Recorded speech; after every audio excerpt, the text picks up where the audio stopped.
ہر وظیفے کر چکے ہیں، آپ نے بڑی بڑی مشکلیں اٹھا لی، پریشانیاں اٹھا لی، لیکن کوئی وظیفہ آپ کے کام نہیں آیا۔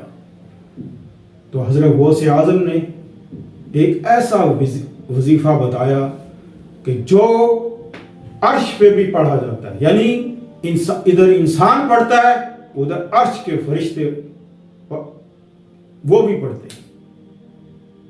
اندازہ لگا لیں کہ اس کی کتنی طاقت ہوگی۔ اب اس کے پڑھنے کا طریقہ کیا ہے؟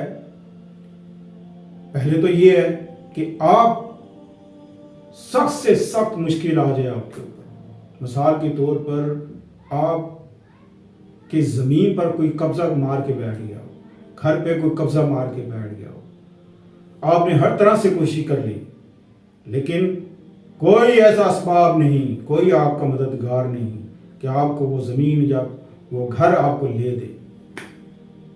آپ پریشان ہیں، ہاتھ پہ ہاتھ رکھ کے بیٹھ گئے، ہمارے زمینوں پہ ہمارے گھروں پہ قبضہ کر کے بیٹھ گئے۔ آپ کا بچہ باہر کے ملک گیا ہوا ہے، پریشان ہے، کوئی اس کو نوکری نہیں مل رہی، کوئی جاب نہیں مل رہی، دھکے کھا رہا ہے، ذلیل و خوار ہو رہا ہے، اور گھر والے بھی اس بات پر پریشان ہیں کہ ہمارا بچہ باہر گیا ہے، لیکن کوئی اس کے لیے اسباب نہیں پیدا ہو رہا، لاکھوں روپے خرچ کر دی۔ اور سب سے بڑی بات شادیوں کے لیے کہ آپ کی شادی نہیں ہو رہی، بہت سے وظیفے کر لیے ہیں، شادی نہیں ہو رہی۔ انتہائی مجرب وظیفہ ہے، انتہائی ہی مجرب۔ غور سے ذرا سنیے گا، صرف آپ نے کرنا کیا ہے،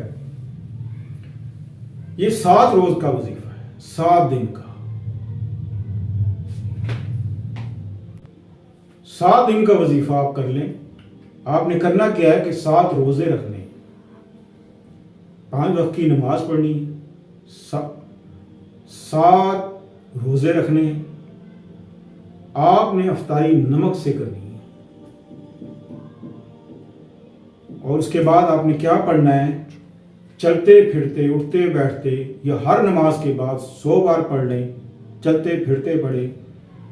انشاءاللہ 7 روز کے بعد 8ویں روز آپ کی کوئی بھی حاجت ہے وہ پوری ہو جائے گی، شادی سے لے کے نوکری تک، نوکری سے لے کے کاروبار تک، بڑی سے بڑی مشکل ہے۔ آپ یہ سمجھ لیں کہ مجھے کچھ نہیں پتا کہ آپ کے دل میں کیا ہے، آپ کی کوئی ایسی حاجت جو پوری نہ ہو رہی ہے، آپ یہ وظیفہ کر لیں، انشاءاللہ عزیز وہ ہو کر رہے گا اللہ کے حکم سے۔ آپ نے پڑھنا کیا ہے، غیتی ہورش، غیتی ہورش،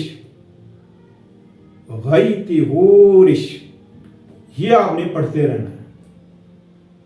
جب آپ پڑھیں گے، پڑھتے رہیں، انشاءاللہ عزیز 7 روز تک پڑھیں، اور 5 وقت کی نماز پڑھیں، 7 روزے رکھیں، افطاری نمک سے کریں، انشاءاللہ 8ویں روز آپ اللہ تعالیٰ آپ کو خوشخبری دے گا۔ تو اس کو کریں اور لوگوں کو بھی بتائیں، بہت ہی نایاب وظیفہ میں آپ کو دے رہا ہوں، یقین کریں، یہ آپ کو تحفہ دے رہا ہوں۔ لوگ پوچھتے پھرتے ہیں کہ ہمیں کوئی ایسا وظیفہ بتائیں، کوئی ایسا اسم اعظم بتائیں کہ ہم جو چاہے حاصل کر لیں۔ اب آپ کی مرضی ہے، جو چاہے حاصل کر لیں، بس یہ کر لیں۔ تو ملتے ہیں اگلے پروگرام میں۔ السلام علیکم ورحمۃ اللہ وبرکاتہ۔